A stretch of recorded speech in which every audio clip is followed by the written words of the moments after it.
Guys, nag-exercise ako ngayon kasi nagpapalaki ako ng boobs. So, diba trip ako, nanonood ako ng balita kasi hindi ako DDS na one impression. Ako hindi, dami kong pinanood talaga para ma-match talaga. Siyempre ito, ano na to, Senate hearing na to, magiging fake news pa ba to? Mga DDS lang naman, mga ganun. Harap-harapan ng niloloko. Proud na proud pa rin. Meron nga dito yung isa, ano ba, proven guilty na ba si Kibuloy? Yung mahal na mahal mo pala si Kibuloy, ba't di kayo mag-live-in? O, di ba? Ito naman, bida-bida to, na stress ako, naawa ko dito kay General Torre. Pinagtutulungan ito ni Senator Amy. Buti na lang nandito yung DILG Secretary. Gigigil ako sa inyo, pakinggan nyo. Sabay-sabay tayo manggigil, Ito, yan. Please. Thank you, Madam Chair. Let it be known that I am not protecting or not defending anyone. Former President of the Republic of the Philippines, President Duterte, since I am an ally of this administration led by President Bongbong Marcos, and at the same time a friend of Vice President Inday Sara Duterte.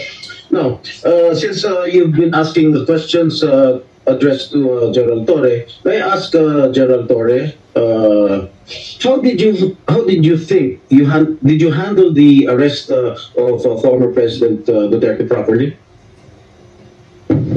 Yes, sir. I do, sir. It's proper. It was proper. But when I saw the video, it was really, for me as a citizen of this country, it was really unbelievable. It was a very, very big disappointment. Because I can relate, General. Because when we were arrested, makaka-relate ka, pares kayo may kasalanan. In 2001, together with my father, the same thing happened. All right, we were in the wee hours of the morning. We were the policemen barged in our hospital room at the Veterans Memorial Hospital. They were arresting us. They wanted us to be transferred to another detention cell because after the May 1 siege, at ano sabi ng mga polis?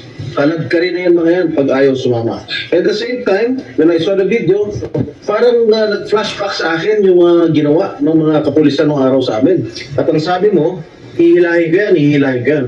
Is that what you said, Gerald Torre? Sir, it's already all optics and tactics already because it's already. No, I'm asking you. Did you say that? Hihilahin ko, hihilahin ko. Yes, sir. And I actually made good of it, sir. No. What prompted you to say that? Sir, I made good of it, sir. Sabi ko, sir, hihilahin ko yan. Anong pakialam mo dun, Erap? Di ba? Siya ngayon mas nakakaalam kasi siya yung nasa sitwasyon. At hindi mo ba alam, bago kayo magsasalita-salita, ang daming mga pinagsasabi ni Duterte about, they were harassing all the policemen. Diba? Oh my God. Yan kasi ang problema pag mga DDS yung nagsisend ng mga source dito natitrigger yung galit nila regardless of what is the reality, what's the truth behind. And I went back to AS Medaldea, handcuffed him. Bakit mo nga sinasabi? Your statements based on the video may reflect the PNP as an institution. Baka sabihin lahat kasi kung lahat lang magpapadala, the same thing will go as is going to be interpreted by PNP police officers, di ba? Kapag naglambot-lambot tapos mga ganyan-ganyan, alam nila na what your situation is really, really deeply different from what the situation of Duterte. Di ba? Siguro ikaw helpless ka, kayo ng ama mo. Pero ito kasi alam nyo, di ba? It's a very chance of Torre to really get Digong arrested. Kasi nga, nagulat sila. Do you think if they were prepared, di ba? Baka madaming casualty naganap. Diyos ko, lolo mo talaga. Mang utak nyo talaga pare-parehas kasi kayo. Ating mga kababayan, ganyan pala yung mga polis. Sosyado wala man lang respeto sa matanda, sa isang dating po. Talaga? Ganyan pa yung pinapairal nyo, B? Respeto talaga. Respeto, coming from you talaga. Nakakagigil ka. Imbes madami nang lumabas na fats at lumalaki na yung ano ko, pinapaliit mo. Ito, nanggigigil ako. Nakakabad trip ka. Tignan mo, baho na naman tuloy ng buhok ko. Napawisan. Ano pang gusto mong sabihin? Ulo, ganoon din ang ginawa sa amin Ang pakialam namin? Can you justify why you said that hihilahin ko yan? nakita ko si dating Pangulong Duterte, hindi naman lumalaban. Pero madaming sinasabi. What prompted you to say that? Mr. Senator, respectfully, the threat of hihilahin ko na yan was not towards the president, the former president. It was ensued after a heated argument between his counsel and General Torre. Yes. In no way was the former president threatened with bodily harm. Diba? Yes, who was addressing the sinasabihan ni General Torre? Was it the lawyer or was it the former President Duterte? Lawyer, sir, Attorney Miguel Dea, and actually, sir, after that, I actually went back to him, placed handcuff on him after reading him. Sobrang galang pa ng pagdampot kay Duterte. Di ba ang ibang ang ibang may kaso kapag may mga obstruction of justice, minsan pumapasok sa bahay, wag ka nang doon ka na magpaliwanag, o ginanon ba? Hinaras ba? Di ba hindi? O sabihin niyo naman, hindi naman related yan kasi nga president. Yes, the same thing. May nakalagay ba sa konstitusyon na if you were a former president and you were the former leader of the country, you should have to experience these special treatments? Meron bang ganun? Wala, kasi you are already a citizen. Like a normal citizen of the Philippines. It is just the Philippines which is having, jurisdiction over the people inside the state, inside the Philippines.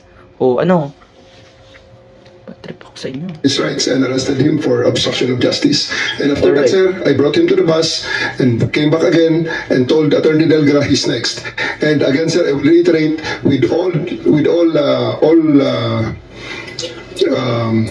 credits goes to the former president, because after he saw that I'm already very, very serious in bringing him to the plane, he said, okay, let's go. And I told Romy, the PSG, to just escort him, and he went voluntarily to the bus that brought him to the plane. Tisingit lang ko Senator Jinggoy, kasi binabasa ko dito yung standard operating ng PNP. Ang liwaliwanag naman no torture, no force, no violence. So when you say ang liwaliwanag naman, did you really think that you understood it very well, very clearly, very intelligently? Sumagot ka, Amy. Huwag mo kung ano-anohan. Ang plastic mo. Nakakapikon tong Amy na to. Panginoon ka, girl. Bad trip to. Threat, intimidation, or other means to vitiate the free will to be used against the arrested person. And the more so, yung mga kasamahan ng arestado. Sabi mo nga, ikaw na nag-admit forcefully. Talagang you used force. Bawal po yun. Ay. Ma'am, it is, I placed E.S. Mijaldea under arrest for obstruction of justice. Sabi nga ni kasi nga yung force naman, hindi naman ginamit kay former president. It's just the person who were obstructing the arrest order for former president. Ano pang, ano mo dyan? Bida-bida sila Kailangan talaga gamitan na talaga ng powerful words. Di kayo halis, kalat ka rin na yan. Something like relevant to that. Kakabad trip ng na to Senator Jinggoy, hihilain mo pa. Yes, ma'am. I did, because I have to get into their heads to make them to make it very, very clear to them that we are already very, very serious. Yes. Not to the president. Naman, General, pinapaliwanag mo, pero bawal ang paggagamit ng dahas, ng pananakot, ng intimidation, or any other means. Ang liwanag nasa kapulisan yan Just to be clear, operationally, there was obstruction of justice. It was the decision call of General Torre to place him under arrest for obstruction of justice. Now let us separate what happened to the president. You are talking about Attorney Medialdea. Yes, ma'am. Okay, nakakagigil ka, hindi pa tayo tapos, Part 2.